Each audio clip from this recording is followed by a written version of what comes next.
In the late 1960s, as America stood at the crossroads of social change, fear crept quietly into Northern California. It did not announce itself with sirens or warnings.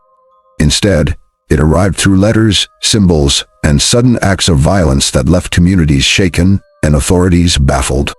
The figure behind this terror would come to be known as the Zodiac Killer, an unidentified serial murderer who taunted the public and police alike with cryptic messages, coded ciphers, and an obsession with being seen and remembered.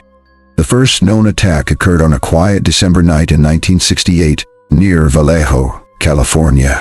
Two teenagers, David Faraday and Betty Lou Jensen, were parked along Lake Herman Road, a familiar place for young couples seeking privacy. A car pulled in behind them. Moments later, gunfire shattered the stillness. David Faraday was killed instantly. Betty Lou Jensen tried to flee, but collapsed only yards away. The brutality of the attack shocked the area, but at the time, it was not immediately linked to anything larger. It was seen as a terrible but isolated crime. 7 months later, on the 4th of July in 1969, another couple was attacked. Darlene Ferrin and Michael Mageau were sitting in a parked car at Blue Rock Springs Park. A man approached their vehicle and opened fire. Darlene Ferrin died from her wounds. Michael Mageau survived, though severely injured. What transformed this attack from a local tragedy into something far more disturbing was what happened next. Shortly after the shooting, a man calmly called the police from a public phone booth. He reported the crime in a monotone voice, and then added something chilling. He claimed responsibility not only for the Blue Rock Springs shooting, but also for the Lake Herman Road murders months earlier. Within weeks, letters began arriving at major newspapers in the San Francisco Bay Area. The writer claimed to be the killer and demanded that his words be published on the front page.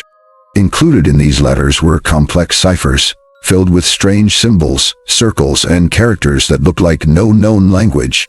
The writer warned that if his letters were not printed, he would continue killing. He signed his correspondence with a symbol that would become infamous, a circle with a cross through it. He called himself the Zodiac. The public was captivated and terrified. Amateur code breakers, cryptographers, and ordinary citizens pored over the symbols, desperate to uncover their meaning. Eventually, a school teacher and his wife cracked one of the ciphers. The message did not reveal the killer's name, but instead expressed a chilling philosophy. The Zodiac claimed that killing people was fun and that his victims would become his slaves in the afterlife. The message revealed a man hungry for attention, control, and notoriety, someone who viewed murder as a game and the public as his audience. The killings continued. In September of 1969, a young couple, Brian Hartnell and Cecilia Shepard, were attacked at Lake Berryessa. This time, the Zodiac did not use a gun. Wearing a hooded costume marked with his signature symbol, he bound the couple and stabbed them repeatedly. Cecilia Shepard later died from her injuries. Before leaving, the killer wrote on the victim's car door, listing the dates and locations of his previous attacks, as if keeping score.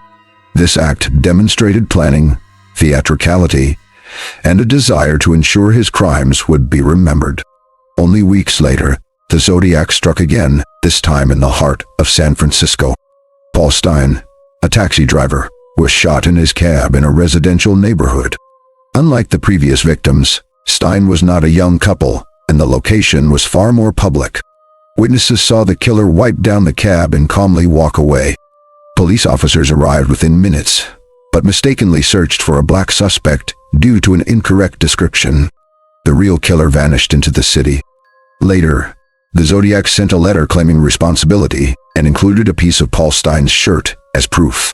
As the body count rose, so did the Zodiac's letters. He mocked police, threatened school buses, and boasted about crimes that may or may not have been real. Some letters included additional ciphers that remain unsolved to this day. Others contained bizarre claims, misspellings, and erratic ideas, adding to the image of a deeply disturbed yet calculating mind. The Zodiac seemed less interested in killing than in being feared, discussed, and immortalized. His true weapon was not just violence, but psychological terror. Law enforcement agencies launched one of the largest manhunts in California history. Hundreds of suspects were investigated, Tips flooded in. Composite sketches were distributed. Yet every promising lead eventually faded.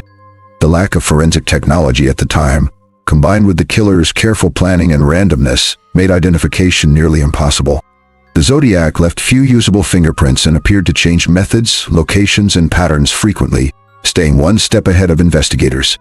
As years passed, the letters became less frequent. The confirmed killings stopped, though the Zodiac continued to claim responsibility for murders across California. Whether these claims were true remains uncertain. Some believe he was imprisoned for another crime. Others think he died, or simply lost interest. Despite decades of investigation, no suspect has ever been conclusively identified or convicted. The Zodiac Killer faded into silence, leaving behind a legacy of fear, mystery, and unanswered questions. What sets the Zodiac apart from other serial killers is not only his brutality, but his need for recognition. He wanted his crimes to be puzzles, his violence to be intellectualized, and his identity to remain just out of reach. He understood the power of media and used it masterfully, long before the internet or social media existed. Each letter was an act of control, forcing the public to engage with him on his terms. Decades later, the case continues to fascinate investigators, historians, and the public. New technologies such as DNA analysis have reopened old evidence, and in recent years, some ciphers have finally been cracked, offering brief glimpses into the killer's mind, but still no name. The Zodiac remains a symbol of unresolved evil, a reminder that some crimes leave scars not just on victims, but on entire communities.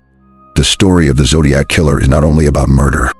It is about fear spreading through everyday life, about how a single individual can manipulate a society's attention, and about the frustration of knowing that truth may forever remain hidden.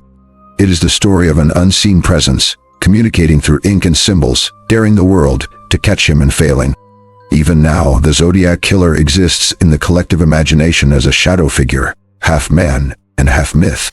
His ciphers sit unsolved, his identity unknown, his motives debated. The silence he left behind is as unsettling as the letters he sent. And as long as questions remain unanswered, the Zodiac Killer will continue to haunt history, not as a solved case, but as an enduring mystery that refuses to fade.